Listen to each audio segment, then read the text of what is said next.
ఎన్టీఆర్ జిల్లా Jaggayyapeta municipal chairman Rangapuram Raghavendra అధ్యక్షతన జరిగిన సాధారణ సమావేశంలో గత భవన నిర్మాణ పనుల్లో ధ్వంసమైన మహాత్మా గాంధీ కస్తూర్బా విగ్రహాల అంశం తీవ్ర చర్చకు వచ్చింది. విరిగిన విగ్రహాలను చెత్తకుప్పలో పడివేయడంపై కౌన్సిలర్లు ఆగ్రహం వ్యక్తం చేశారు. వైసీపీ కౌన్సిలర్ వట్టెం మనోహర్ మాట్లాడుతూ జాతీయ నాయకుల విగ్రహాల పట్ల నిర్లక్ష్యం చూపిన అధికారులపై చర్యలు తీసుకోవాలన్నారు. విగ్రహాలను భద్రపరిచి వెంటనే కొత్తవి ఏర్పాటు చేయాలని డిమాండ్ చేశారు.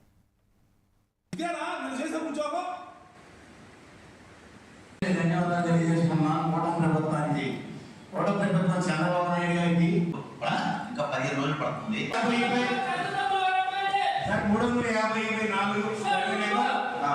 మున్సిపల్ కౌన్సిల్ సాధారణ సమావేశంలో మరి పెద్ద ఎత్తున ఒక వివాదాస్పదమైనటువంటి అధికారులు, పాలకవర్గ సభ్యులు, ప్రతిపక్ష సభ్యులుగా మా మధ్య ఒక జరిగింది.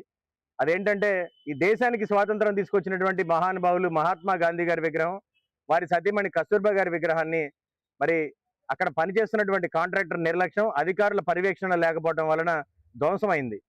ఆయన తలభాగం, మహాత్మా గాంధీ గారి తలభాగం, కాళ్ళు చేతులు, అదేవిధంగా కస్తూర్బా గారి ఛాతీ భాగం ఇవన్నీ కూడా ముక్కలుగా అయిపోతే ఇవాళ ప్రభుత్వ అధికారులు అంటే మున్సిపల్ అధికారులు ఎంత నిర్లక్ష్యంగా ఉన్నారంటే ఆ విగ్రహాలను తీసుకెళ్లి భద్రపరిచి సరిగ్గా ఉంచకుండా చెత్తలో పడేసిన పరిస్థితి.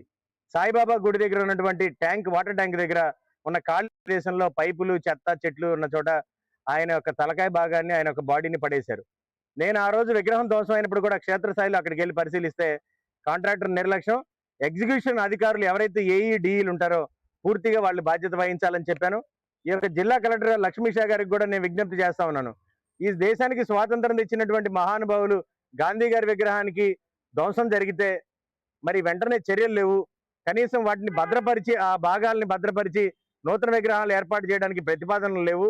వీటన్నిటిని కూడా పెద్ద ఎత్తున వైఎస్ఆర్ కాంగ్రెస్ పార్టీ ఖండిస్తూ రాబోయే రోజుల్లో ఇలా ప్రభుత్వం యొక్క జీతాలు తీసుకుంటూ ప్రజలకు, ప్రభుత్వానికి మధ్య ఈ యొక్క అధికారులు చేసేటువంటి అవినీతి కార్యక్రమాలకి, ఈ యొక్క చట్ట వ్యతిరేక కార్యక్రమాలకి కోర్టుల ద్వారా కూడా శిక్షలు పడతాయి. రాబోయే రోజుల్లో వారి మీద చర్యలు తీసుకోవాలని ప్రభుత్వం డిమాండ్ చేస్తుంది.